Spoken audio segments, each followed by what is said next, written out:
Days of Onam. ഓണത്തിന് ഇനി 5 ദിവസം കൂടി. ഇന്ന് ഉണ്ടാക്കാൻ പോകുന്ന റെസിപ്പി വടുകപ്പുളി നാരങ്ങ അല്ലെങ്കിൽ കറി നാരങ്ങ എന്നൊക്കെ പറയില്ലേ, സദ്യക്ക് പറ്റിയ നല്ലൊരു റെസിപ്പിയാണ്. ഞാൻ ഓൾറെഡി പുളി ഇഞ്ചി പിന്നെ ഇഞ്ചിപ്പുളി ഒക്കെ ഉണ്ടാക്കി വെച്ചു. സദ്യക്ക് പറ്റിയ നല്ല റെസിപ്പികളാട്ടോ, ട്രൈ ചെയ്ത് നോക്കുക. ഇനി നമുക്ക് വടുകപ്പൊടി നാരങ്ങ. അതിനുവേണ്ടി ലെമൺ, കറി ലീഫ്, ഗ്രീൻ ചില്ലി ഒക്കെ എടുത്ത് വെച്ചു. ലെമൺ വാഷ് ചെയ്ത് വൈപ്പ് ചെയ്ത് ഇതേപോലെ പീൽ ചെയ്തെടുത്തു. പീൽ ചെയ്തെടുത്ത ശേഷം ഓരോ ലെമണും രണ്ടായിട്ട് കട്ട് ചെയ്ത് വീണ്ടും ഇതേപോലെ കട്ട് ചെയ്തിട്ട്, പിന്നെ നമ്മൾ അതിൻ്റെ ഇടയ്ക്ക് കണ്ട ഒരു കട്ടിയുള്ളൊരു പാർട്ട് ഉണ്ടല്ലേ, അത് എല്ലാം കളഞ്ഞ് ക്ലീൻ ചെയ്തെടുക്കണം. ഇതേപോലെ ക്ലീൻ ചെയ്ത് വെച്ചിട്ട് ആ കട്ടിയുള്ള പാർട്ടൊക്കെ എടുത്ത് കളയണം കേട്ടോ. കളഞ്ഞ ശേഷം ഇതേപോലെ ചെറിയ ചെറിയ കഷ്ണങ്ങളാക്കി കട്ട് ചെയ്തെടുക്കുക. അങ്ങനെ കട്ട് ചെയ്ത് വെച്ചതാണിത്. പിന്നെ ഗ്രീൻ ചില്ലി ആണെങ്കിലും ചെറുതായിട്ട് കട്ട് ചെയ്തു. കറി ലീഫും അതേപോലെ തന്നെ കണ്ടോ, ഇതേപോലെ കട്ട് ചെയ്തിട്ട് നമുക്ക് ആവശ്യമുള്ളത് Kashmiri chilli, turmeric powder, fenugreek powder. ഇത് കടുക് വറുക്കാനുള്ള കേട്ടോ.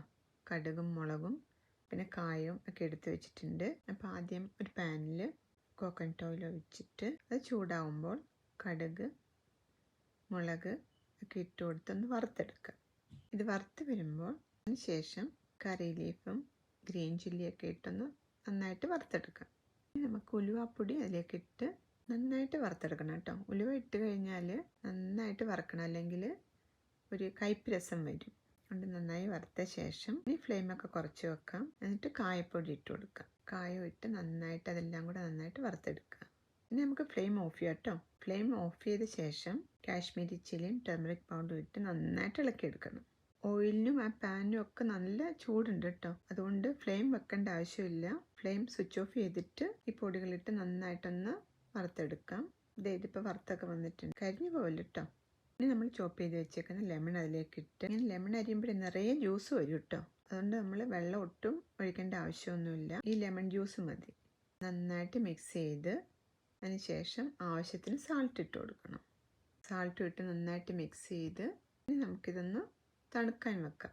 നന്നായി തണുത്തതിന് ശേഷം മാത്രമേ ഭരണിയിൽ ഇട്ട് വെക്കാവുള്ളൂ കേട്ടോ. പിക്കിളെല്ലാം ഇട്ട ശേഷം അതിൻ്റെ മുകളിൽ കുറച്ച് സാൾട്ട് ഒന്ന് വിതറി കൊടുക്കണം കേട്ടോ. എന്നിട്ട് അടച്ചു വെച്ച് ഓണസദ്യയുടെ സമയത്ത് എടുത്താൽ ടേസ്റ്റി ആയിട്ടിരിക്കും കേട്ടോ. ട്രൈ ചെയ്ത്